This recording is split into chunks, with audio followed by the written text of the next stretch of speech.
చింతల నిర్మలారెడ్డి, నేను Telangana state general secretary మహిళా విభాగము. నిన్న ధర్నా చౌకి దగ్గర కవితమ్మ ధర్నా చేసింది. దేనికమ్మా ధర్నా?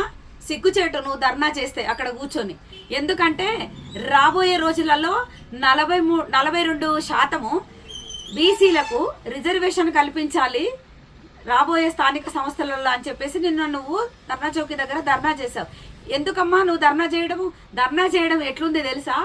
తోడేలు మేకల మందకు ఏదో స్థానికంగా ఏదో కల్పించినట్టుగా ఉంది. నువ్వు ధర్నా చేయడం అనేది చాలా సిగ్గుచెట్టు. ఎందుకంటే బీఆర్ఎస్ గవర్నమెంట్లో మీ అయ్య కేసీఆర్, మీ అన్న కేటీఆర్, మీ బావ హరీష్ రావు 10 ఏళ్ళు బీఆర్ఎస్ పాలనలో 34% ఉన్నటువంటి బీసీల రిజర్వేషన్లను 23% తగ్గించింది మీ గవర్నమెంటే కదా. ఇవాళ పెద్దగా మాట్లాడుతున్నావు. 42% రిజర్వేషన్లు కల్పించాలి రాబోయే